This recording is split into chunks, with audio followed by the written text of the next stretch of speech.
Welcome to Donmar TV News Channel. Okay, magandang umaga sa inyong lahat. It's 9 o'clock in the morning here in the Philippines. Magandang umaga, magandang hapon, magandang gabi sa lahat ng mga heroes natin dyan, ng mga OFWs. Hi sa inyo and shout out sa inyong lahat, mga OFWs. And also sa mga audience ko dito sa Pilipinas. Hi, hello, good morning sa inyong lahat. Araw ng pasukan ngayon, no? First day of classes ngayon sa mga estudyante natin. Good morning, good morning. Okay, shout out sa lahat ng mga audience ko sa Pilipinas, ha.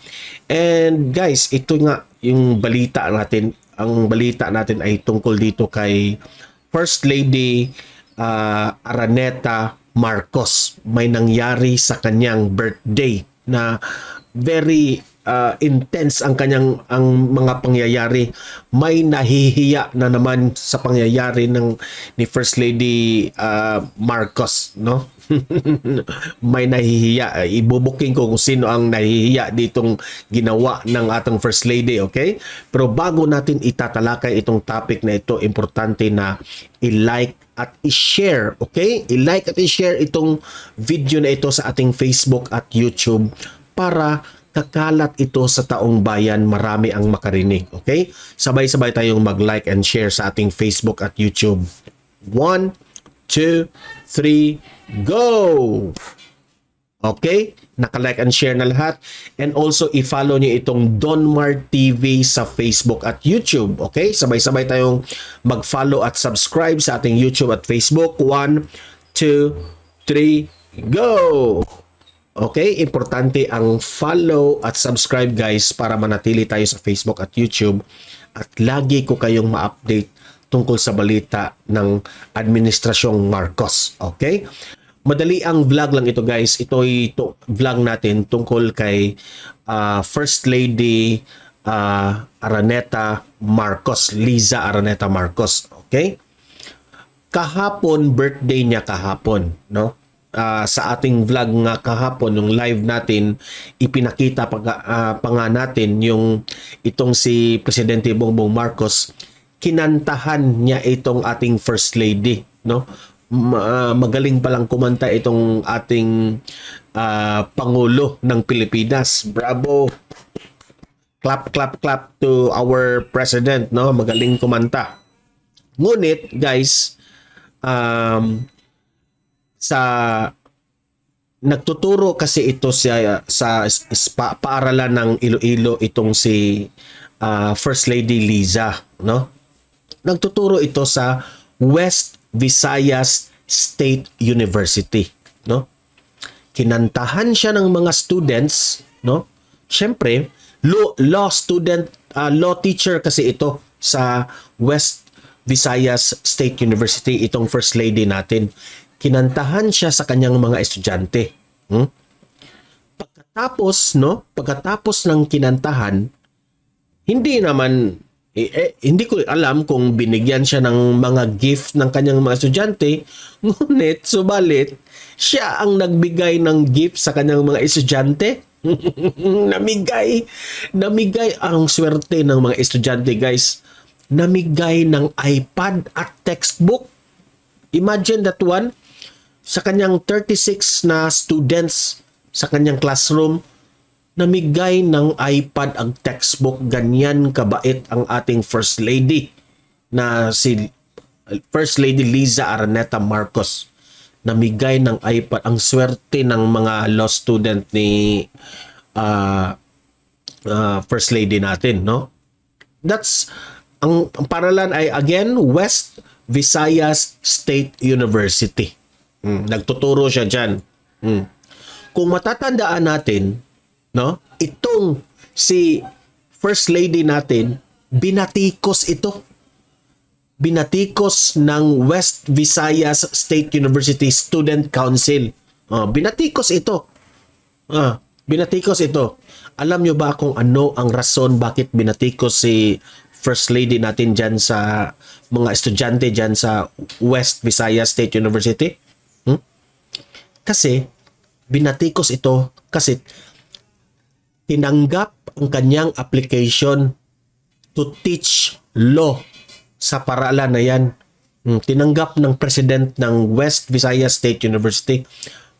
Yung mga estudyante kasi diyan, yung mga nagrarally-rally, palaging nasa sa kalye. Yan yung bumatiko sa kanya, yung natanggap siya. Imagine that one, how humble this woman, ha? Asawa siya ng presidente, ngunit nag-a-apply pa ng trabaho. Okay? Nag-a-apply siya ng trabaho sa isang paaralan to teach law. So, ang president naman dyan sa West Visayas State University, tinanggap itong si Ma'am Liza, itong si First Lady Liza natin. Tinanggap siya. Ang sabi ng president sa paaralan, hindi namin tinanggap si First Lady Liza dahil asawa siya ng presidente. Ngunit tinanggap namin siya kasi ang kanyang roots, ang kanyang mga magulang ay magagaling rin na mga teachers noon ng Iloilo. Ang background ng kanyang pamilya ay magaling magturo. At ito ring si First Lady Liza ay magaling rin daw magturo, kaya tinanggap siya ng paaralan na yan. Ngunit binatiko siya ng mga student council dyan. Yung mga dilawan na mga student council dyan na supporters ni Leni Robredo, ayan, binatikos yung ating first. Ang reason nila bakit binatikos siya, dahil asawa raw siya ni President Bongbong Marcos. Yan ang kanilang reason bakit ayaw nila itong magturo sa West Visayas State University, dahil asawa daw siya ng President Bongbong Marcos, na si President Bongbong Marcos raw ay maraming kaso, no, tungkol sa mga ill-gotten wealth, ganyan. Yan ang kanilang rason, at anak raw ito sa isang diktador na si Ferdinand yung former President Ferdinand Marcos Sr. Yan ang rason ng mga student council na anak raw sila ng isang diktador, human rights violator raw. So ito raw si First Lady Liza, wala raw karapatan magturo ng law. Nakakasira raw ng what do you call that one, dignity sa paaralan na law. Yan ang kanilang mga rason. Ang babaw, mga bleeding hearts sa mga dilawan na yan. Ngayon, sampal ito sa Student Council ng West Visayas State University. Sampal itong ginagawa ni First Lady Liza, na sa birthday niya, namigay siya ng iPad at textbook sa kanyang mga estudyante. Ano ngayon mga Student Council? Sa mga palagi nyong pamumulitiko dyan, pamumulitika, sampal ito ngayon. Ayaw nyong tanggapin itong si West Visayas State University bilang law teacher, itong ating First Lady. Ngayon ay nagbigay pala ng mga iPad ng mga students dyan. Anong masasabi nyo ngayon? Hiyang-hiya na kayo. So kayong mga audience ko dito, anong masasabi nyo dyan sa mga student council ng West Visayas State University na binatikos nila itong si First Lady natin? Ano ang masasabi nyo?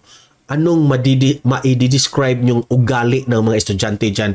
Mag-comment down below. Okay? I-komentaryo, no? Babasahin natin yan kung ano ang opinion nyo tungkol dito sa balita na ito. Okay? Sampal ito sa mga estudyante dyan, mga selfish, mga dilawan dyan. Comment kayo. Tama ba ang ginawa ng Student Council ng WVSU na paaralan na i-cancel, binatikos nila itong First Lady natin dahil raw asawa ni Presidente Bongbong Marcos, at anak raw itong si Presidente Bongbong Marcos na isang diktador na maraming kaso ng human rights. Yan.